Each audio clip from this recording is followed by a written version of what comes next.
katanya sudah ada beberapa klub dari Liga Inggris yang mengontak dia, cuma belum ada kesepakatan yang pasti. Bisa ditunggu sampai akhir musim atau bisa justru Januari ini. Level winnernya Itali tidak pernah degradasi. Inter Milan kebanggaanku.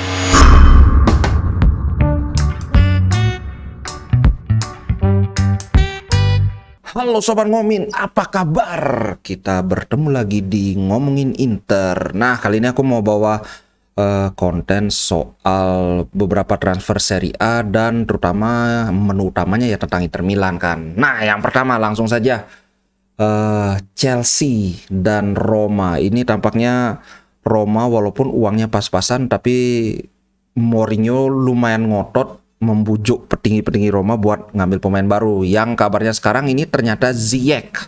Dan gosipnya antara Roma dan Ziyech sudah ada persetujuan di bawah tangan bahwa oke, Ziyech mau ke Roma. Apalagi Ziyech kan waktu Piala Dunia dia tampil cukup bagus, bahkan mungkin hitungannya sangat bagus ya. Cuma sekarang tinggal kesepakatan duitnya yang belum ketemu ini. Dan Roma juga menunggu penjualan Zaniolo. Zaniolo katanya mau diambil Milan. Sedangkan di sisi lain Milan ada yang memberi memberi analisa bahwa Milan itu lebih membutuhkan sosok Kessie daripada seorang Zaniolo. Kalau Zaniolo kan striker, Kessie kan gelandang tengah nih. Sepertinya duit Milan nggak cukup untuk ngambil kedua-duanya. Semoga dua-duanya nggak dapet. Tapi untuk Ziyech semoga dapat. Cuma ya ini gimana ya? Kalau kawan-kawan mungkin ada yang nggak tahu, penjualan Zaniolo itu dari fee-nya itu Inter akan dapat persentase 15%. Itu sudah bagian dari perjanjiannya dulu. Jadi kalau Zaniolo dilepas sama Roma ya udah dapat dana segar kan. Itu soal Roma. Kemudian Lord kita, gila ternyata Nottingham Forest ini bener-bener ngebet. Bahkan mereka sudah nggak mau lagi nunggu sampai free transfer kan. Kalau mereka mau sabar nunggu sampai Juni ini kan sudah dapat free. Tapi mereka nggak mau, udah harus sekarang juga. Sekarang cuma masalah duit-duitan aja. Kabarnya Inter meminta harga di sekitar 5 juta.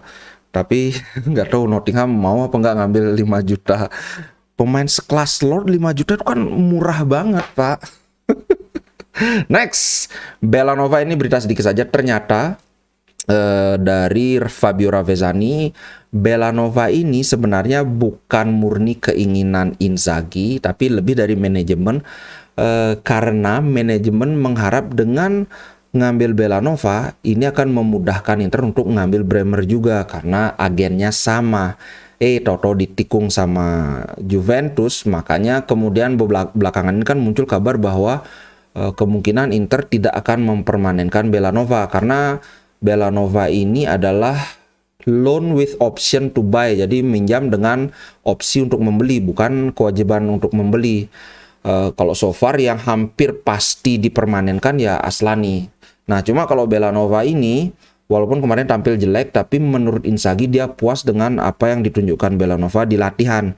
Ingat Bellanova ini umurnya baru 22, walaupun jelek, tapi di masa depan kan belum tahu. Sama lihat aja kayak Di Marco toh. Di Marco sebelumnya kan gitu-gitu aja mainan, tapi sekarang umur udah 25 tahun, tahu-tahu bagus banget sampai Gosens nggak dapat tempat di tim inti. Kalau aku sih mending dipermanenkan aja, murah meriah dari umur 22 dipermanenkan, mungkin dipinjamkan kemana gitu. Siapa tahu kan. Nah, lagi-lagi sekarang berita tentang Skriniar, dan ini lucunya ada berita yang bertolak belakang.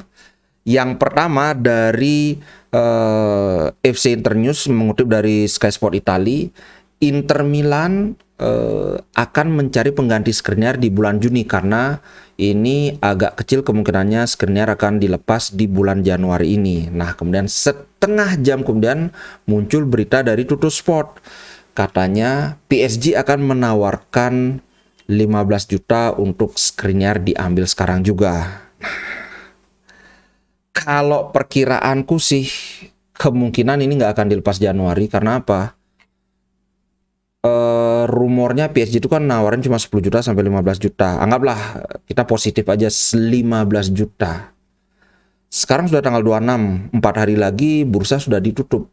di mana Inter mau cari penggantinya Skriniar dengan duit segitu biar dapat bagus, sedangkan Smalling itu kan proyeksi untuk musim panas nanti. Jadi kalau Skriniar sekarang pergi ini bakalan kelabakan banget cari pengganti. Ini mirip dengan kasus ketika Juventus kehilangan Ronaldo, kemudian juga ketika Inter kehilangan Lukaku, langsung terburu-buru banget cari pemain kan. Jadi prediksiku sih dengan segala polemiknya, Skriniar kayaknya masih bertahan sampai bulan Juni. Kemudian mari kita bahas Juventus.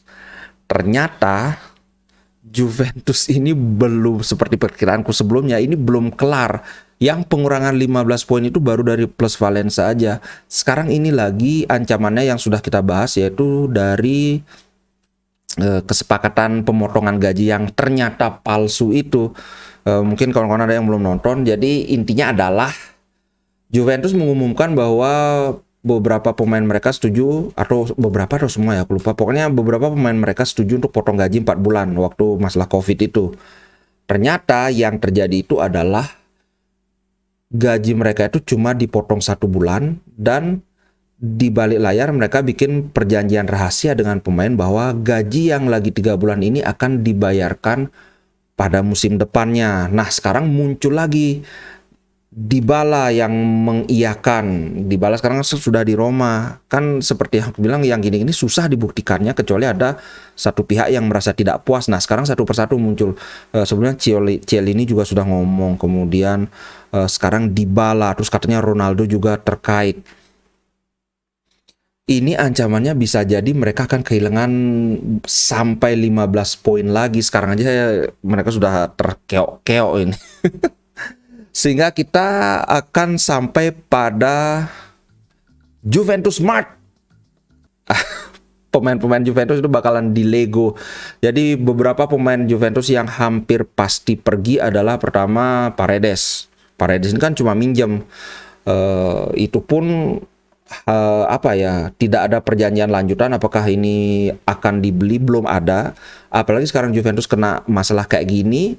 Paredes juga tampil cukup bagus di Piala Dunia, lebih baik dia pulang ke PSG, nyari pembeli yang permanen kan. Kemudian Di Maria dan Rabiot, kebetulan dua-duanya ini kontraknya memang akan habis. Di Maria juga gajinya gede, 7 juta. Hampir tidak mungkin Juventus akan sanggup kasih kontrak baru kan, apalagi kalau misalnya Juventus tidak masuk kompetisi Eropa, karena kan salah satu ancaman hukumannya adalah Juventus akan di-ban dari kompetisi Eropa musim depan. Kalau Di Maria itu kemungkinan dia akan balik ke Argentina. Kemudian Rabiot katanya sudah ada beberapa klub dari Liga Inggris yang mengontak dia, cuma belum ada kesepakatan yang pasti. Bisa ditunggu sampai akhir musim atau bisa justru Januari ini Rabiot cabut. Kemudian Vlahovic ini, waduh. Kemarin ada yang fans MU yang, "Bang, antara Vlahovic dengan Osimhen bagusan mana?" Waduh, aku bilang sih secara overall aku lebih pilih Osimhen, tapi Vlahovic ya jauh dari kata jelek. Musim ini kan agak sial aja, dia cedera makanya golnya dikit. Nah, ini ternyata selain MU, banyak juga klub Liga Inggris yang tertarik dengan Vlahovic. Kalau nggak salah itu ada Chelsea juga, tapi belum ada kabar yang resmi dari Chelsea. Sementara ini yang paling ngebet itu MU, karena mereka sekarang nggak punya center forward yang bagus banget. Paling yang nomor 9 mereka itu kan sekarang si Martial. Martial ini kan lebih ke winger sebenarnya, kurang cocok. Rashford juga zaman Mourinho juga dia sebenarnya ditaruh di winger. Jadi kalau mereka ngambil Vlahovic, mantap. Cuma buat Vlahovic, Juventus nggak mau ngelepas begitu saja. Mereka beli Vlahovic 80 juta, ini katanya Juventus buka harga dari 90 juta. Kayaknya untuk untuk klub Serie A 90 juta kebanyakan, tapi untuk klub Inggris itu nothing. Orang pemain komedi putar sekelas si Anthony aja diambil 80 juta. Gakpo juga berapa, Darwin Nunes yang paling parah. Jadi kalau Vlahovic 90 juta, waduh, bisa-bisa ngantri itu klub Liga Inggris. Ya, kasihan Juventus, seperti pepatah roda, kadang di atas, kadang di bawah. Tempo hari dia 9 musim berturut-turut Scudetto. Ya sekarang memang saatnya nyungsep. Oke, itu dulu untuk ngomongin Serie A dan Inter kali ini. Sampai jumpa di konten berikutnya. Terima kasih buat yang nonton. Kalau ada kawan-kawan yang suka dengan konten seputar Inter, yang belum subscribe, subscribe. Jadi YouTube itu tahu, oh ini suka dengan konten Inter. Ya udah, next time kalau aku upload video bakalan dihadirkan di ininya, di beranda itu, di home atau di notifikasi. Gitu guys. Terima kasih buat yang selalu mendukung sampai saat ini. Sampai jumpa di konten berikutnya. Ciao. Mana nih? Inter Milan di dadaku, biru hitam warna darahku. Treble winnernya Itali, tidak pernah degradasi. Inter Milan